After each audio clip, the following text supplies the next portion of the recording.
Okay, so a little bit of a funnier topic here today. Let's go over the entire trade scare that Edmonton Oilers fans had in regards to Mikko Koskinen and some potential trade talks with the Columbus Blue Jackets.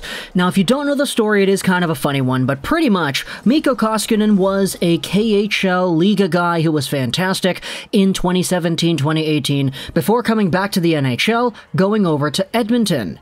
With the Edmonton Oilers, he was immediately pretty...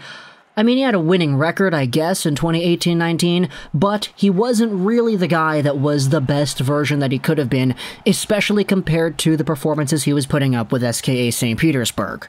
This most recent season, after getting a .917 in 2019-20, Koskinen had an .899 save percentage and a .317 goals against average. He went 13-13-0, and he's in a position where he's making $4.5 million for another year. Now, I saw the majority of what was going on in the Canadian division this year because, of course, I'm in Canada. It's the only thing that shows up on TV over here.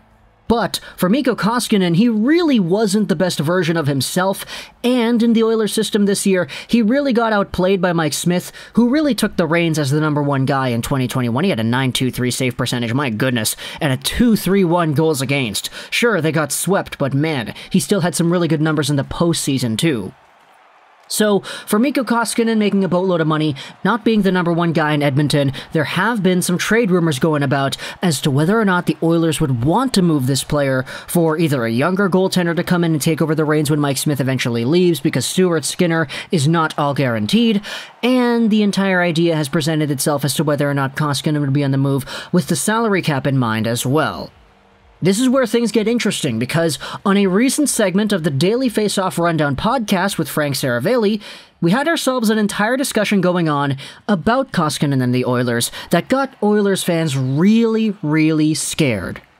Let's go over onto this OilersNation.com article, because what they did on this piece was they actually transcribed what exactly it was that Saravelli said about Koskinen. Let's take a look at what the article says. It says right here, as of right now, Edmonton has Mike Smith, Mikko Koskinen, and Alex Stalock in the mix. According to Gregor and Saravelli on Friday's episode of the DFO Rundown, the team has been active in pursuing another goaltender, including Joonas Korpisalo from Columbus. Two things when it comes to the Oilers. I do think, Saravelli says, they've been continuing to work the phones on the goaltending front. The team that they've been in touch with has been the Columbus Blue Jackets about Joonas Korpisalo. I think, with the Blue Jackets, Elvis Merzlikins is going to end up with a longer-term extension, and when it's all said and done, I think Korpisalo is going to be the guy on the go. The Blue Jackets are looking for a first-round pick as part of the package. The Oilers would be willing to do that if it meant the Blue Jackets would take Mikko Koskinen back. The other question is, what else are you going to have to give up to make that happen? I think there's some interest in Dmitri Samorukov. There is potential that he is part of it. Gregor then responds, hey, you look at Colorado. Connor Timmins and a first went for Darcy Kemper. Saravelli then replies, there's gotta be a price to get them to take Mikko Koskinen. That's where Samorukov might come in. Samorukov, Koskinen, and a first for Korpisalo. Something like that. I'm not saying it's going to be done, but that's the general framework of a conversation that has been ongoing. And this, oh boy, this got Oilers fans really psyched out. Because the example that they used to define where exactly the goaltending market in the NHL is today is Connor Timmins and a first for Darcy Kemper, the Colorado Avalanche-Arizona Coyotes trade. This trade was seen by many people, myself included, as Joe Sakic's first L as a GM for the Avalanche in terms of a trade. And I said in my video, recapping the entire thing, yeah, it's an L. The values don't align here. I think Kemper by himself is not worth more than a first and Connor Timmins. But the context of the team is why they did it. The Avalanche were getting desperate. They weren't able to re-sign Grubauer. They needed a guy. And Kemper is one of the best in the business that was in the market. The price for him was extremely high, though. And so, the market being established in that way, first Timmins for Kemper, kind of put the Oilers in a situation where Saravelli is saying, hey, this might be the price if they want to go out there and get Korpisalo, Koskinen, a first, and a guy like Dmitri Samorukov. A lot of Oilers fans had a really big problem with this, mostly because Joonas Korpisalo, sure, he's 3 years younger than Koskinen, sure, he is shorter than Koskinen, and sure, he is extremely cheaper than Koskinen. He's making 2.8 till 2022, Koskinen is making 4.5 till 2022. But Joonas Korpisalo's numbers this year, they indeed were worse than Koskinen's. Koskinen in 2021 had himself an .899 save percentage and a .317 goals against. Korpisalo had an .894 save percentage and a .330 goals against. He went 9-13-7 with the Blue Jackets this season, and he wasn't great in general. Now, to be fair, this was the guy that just a year ago in the bubble had a .941 save percentage and a .190 goals against Toronto and Tampa Bay.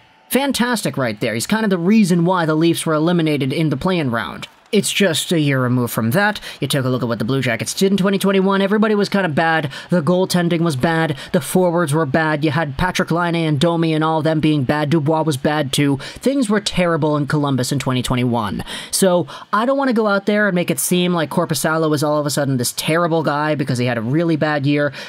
For a team that just had a really bad year in general, I mean, Elvis Merzlikins, sure, he went out here, he was fantastic, a .277 goals against and a .916 save percentage, but that's pretty much the reason why they're going to keep him, most likely, instead of Korpisalo. But you have to take a look at the factors here, though. At the end of the day, Korpisalo still had worse numbers than Koskinen, and Koskinen, reputation-wise, he kind of has that, like, meme status going around, because sure, he has his good moments and he has his bad moments, but the bad moments can get really, really bad, and plus, he still is a $4.5 million goaltender. Which is why the fear came in so heavily when Saravelli mentioned it on the podcast. Is the price to go from 4.5 to 2.8 and go down 6 years in terms of age enough to justify a first-round pick and a guy like Dmitri Samorukov? A first-round pick from Edmonton, who knows where that's going to be, maybe 10 to 15 range, maybe a little bit higher, maybe a little bit lower, who really knows? As for Dmitri Samorukov, I mean, he's a guy that doesn't really have the most amount of star power compared to other prospects, but hey, Dmitri Samorukov still a guy that I like. He was a 2017 third-round pick, a defender who was over there in the AHL and the KHL recently. He's not flashy, he doesn't put up big numbers, but he still is a presence to be reckoned with, and the Oilers kind of do need defense, so there is that entire argument as well. And so while Oilers fans were freaking out talking about, oh, are they going to trade Koskinen, a first, and Samorukov for Korpisalo because Joe Sakic and Darcy Kemper, they set the market? Oh no, what's going on here? We then had some placated emotions from Ryan Rishaug on TSN. This is what he said on Twitter that really calmed everybody down. Korpisalo for Koskinen, a high pick or prospect, is not something the organization is considering at the moment. Have a great long weekend, everyone. This was posted a few days ago as well. And so finally, we have the conclusion to the entire Korpisalo, Koskinen first-round pick, and Samorukov saga right here. Rishaug goes out and puts it into the ground. No, it is not something the Oilers are considering, so Edmonton fans, calm down. You guys don't need to worry that you're going to trade Koskinen for a statistically worse goaltender and give up a first-round pick and give up a legit defenseman prospect in the process, because at the end of the day, it appears that they just don't want to do it. However, I will say, though, as a Canucks fan, as a guy who doesn't really have a horse in this race in the slightest, I do, just reputation-wise, do believe that Korpisalo has more to give than Koskinen. I do think that Korpisalo will bounce back, and I do think that he's more of the guy we saw in the bubble last year than the guy we saw really struggle this year in tough minutes on a really bad Blue Jackets team. I don't know about you Oilers fans, but I'm kind of giving Korpisalo the benefit of the doubt. Now, I'm not justifying the price, saying that Koskinen, Samorukov, and a first is what it would take, or what it should take to get a Korpisalo, but I will say, Koskinen, by himself, with the way he has been performing and his contract and his age and all that, I don't necessarily think that he should be valued at a higher standard than Korpisalo, in my own personal opinion. Again, hard facts lie, and they say that he is a better goaltender, but I do think reputation and what he is capable of should be taken into account as well. So that's just kind of my own personal opinion. You can feel free to disagree in the comment section below for sure. That's kind of what the comment section is there for in general, but either way, if you're an Oilers fan or a Blue Jackets fan, talk to me in the comments what you think about this entire idea that was brought up on the Daily Faceoff podcast. Koskinen, a first, a guy like Samorukov for Joonas Korpisalo, who on paper is a worse goaltender than Koskinen. It got Oilers fans freaked out until Ryan Rishaug came out and waned those emotions. But talk to me in the comments what you thought about this entire idea as well. If you're an Oilers fan, would you have wanted to do that? If you're a Blue Jackets fan, would you have been interested in making a move like that? Talk to me in the comments what you think. If you enjoyed this video, Schroll99, and bye.